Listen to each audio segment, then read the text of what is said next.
Okay, let's briefly look at some of the food system innovations focused on consumers, technologies, businesses, and financial, as well as policy and social innovations. So, 6 action areas in need of strategic food system innovation and examples of innovations that could help to amplify the impact of transformation levers in each area. Transformation levers are in bold black, and type of innovation are color coded to match figure 1, which is what we looked at here. Okay, so just remember the action areas we already talked about: natural resource management, governance and institutions, technology, trade, education and knowledge, finance, and that's it. I'm always I forget whether I cut the table into half or not because it has to be readable. So examples of consumer, technology, business and financial, policy and social innovations. Technology innovations such as soil microbial inoculants or regenerative livestock integration. And social and policy innovations can produce, so these can increase carbon storage. I won't read all the words, it's quite detailed, but you can find the report and follow up. Social and policy innovation can produce new programs such as indigenous protected areas to restore biodiversity. This is under natural management. You have similarly social innovations such as seed banks and seed sharing networks to increase food security, food system diversity. Governance and institutions, social innovations for supporting smallholders, technological innovations also to supporting smallholders like digital services to connect food producers and other practitioners to share knowledge. Policy innovations in this space can help improve land tenure. Technology area of transformation lever, technological innovations obviously can help open avenues for alternative proteins. This is hardly exhaustive. Business innovations like food recovery can support development of infrastructure to reduce food loss and waste. And in trade, you need policy innovations such as protected designation of origin and trade incentives for exploring deforestation, exporting deforestation and conversion-free food products that can support nature positive supply chains. Okay, that's in education and knowledge. You need technology innovations for increasing public awareness, social and policy innovations to promote traditional foods, consumer innovations for increasing public awareness and promoting traditional foods. In terms of finance, you need financial innovations for redirecting subsidies to improve production, social innovation for providing financial incentives to improve consumption of healthy and sustainable foods, and policy innovations for finance, school food and public procurement programs. Kind of very brief. So what is the second example of an innovation implemented? Community-led agroforestry and indigenous food production. So country and food system type is from Paraguay, and type 4, which we'll read again, but right now don't worry about it. Type of innovation: social, business and financial. So sustaining still. Levers amplified, promote traditional foods and restoring biodiversity.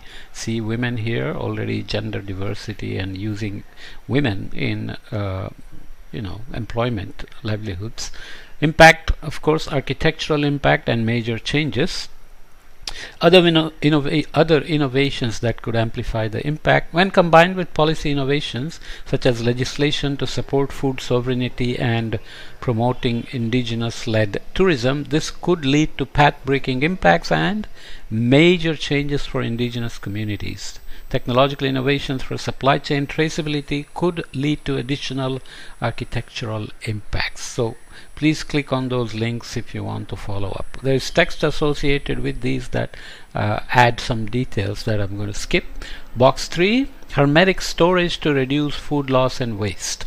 So that's not a new innovation, but it's an implementation. So It's in Kenya with food system type 2, similar to India.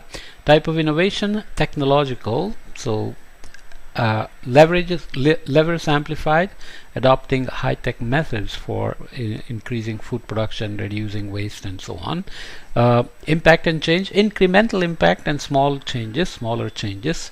Other innovations that could amplify the impact when combined with technological innovations for environmentally friendly alternatives to polypropylene.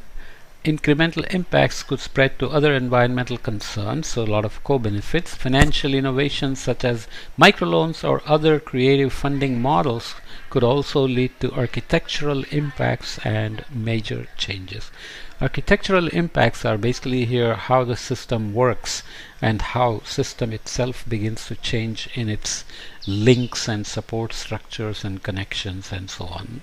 So now innovations that can create kinds of impact, either sustaining or disrupting existing ways of doing things and creating space for something new to emerge. These impacts can be smaller and introducing new ideas or approaches to already sustainable practices, or they can be major, representing investments in architecture and infrastructure of existing systems, or completely reorienting people's practices, habits, and goals. What are involved? You have major changes in this direction, smaller changes down here. You are sustaining innovations, or you are sustaining innovations, which means you support existing systems to continue, or disruptive innovations, which flip the system around or on its head to create new systems. Architectural impacts, path-breaking impacts, diversifying impacts, and incremental impacts are the four major impact points. Significant improvement that builds resilience and otherwise solidifying existing practices are called architectural impacts, which we mentioned before in these innovations. So significant improvement that builds resilience otherwise solidifies existing practices. So I said it slightly wrong. Path-breaking impacts are changes that set the system on an entirely new pathway that diverges from past norms. And incremental impacts here with smaller changes and sustaining innovations is about gradual and continual improvement or refinement of existing practices. Diversifying impacts opens new niches and markets for experimentation with alternative practices and solutions. Another example, financial accountability for food waste. So good looking food here, looks like Korean with kimchi and all the meats and the rice and the fish here. So Republic of Korea food system type 4, you get the sense that type 4 is for rich people. Type of innovation is policy and consumer, so it's a disruptive innovation that levers amplified included. Develop infrastructure, strengthen national commitments, and increase public awareness.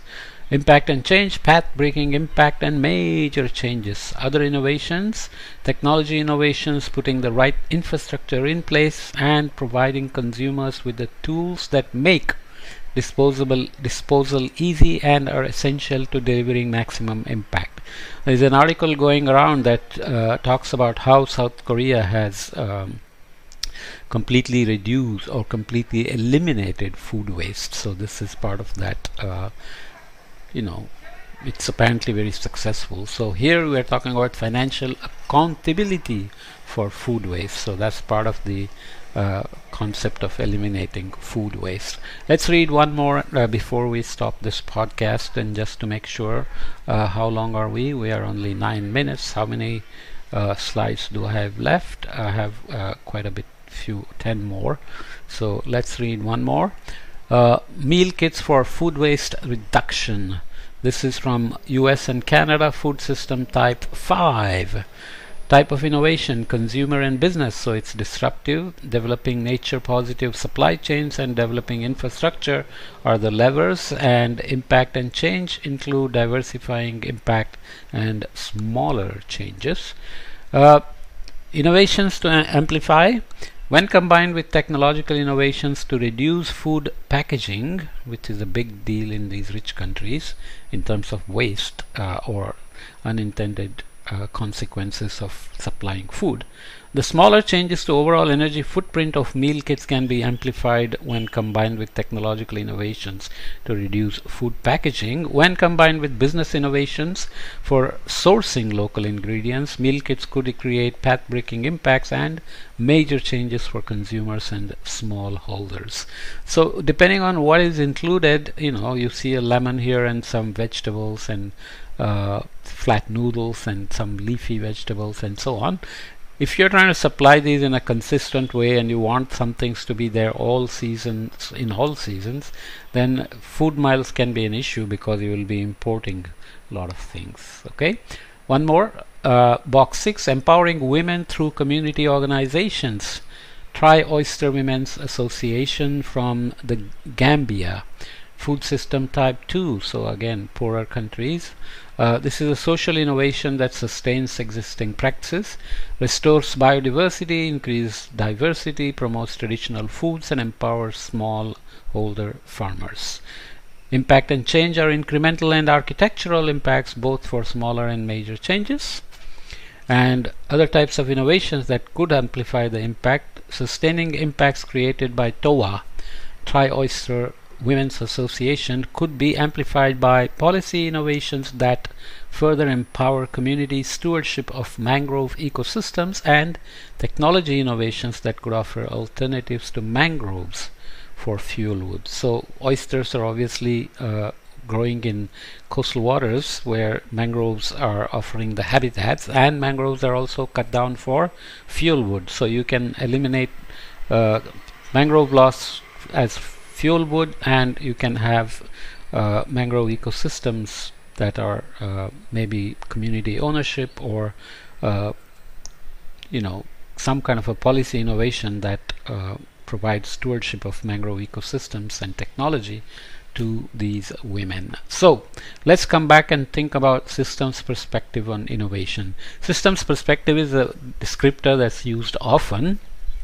Basically, it means you have to look at all the linked components. System is something that functions when all the components are working together to produce a function that each component cannot produce. So I'm speaking, my brain is thinking, my hands are moving, I'm looking at the camera, I'm reading something. So this is a system that's working together.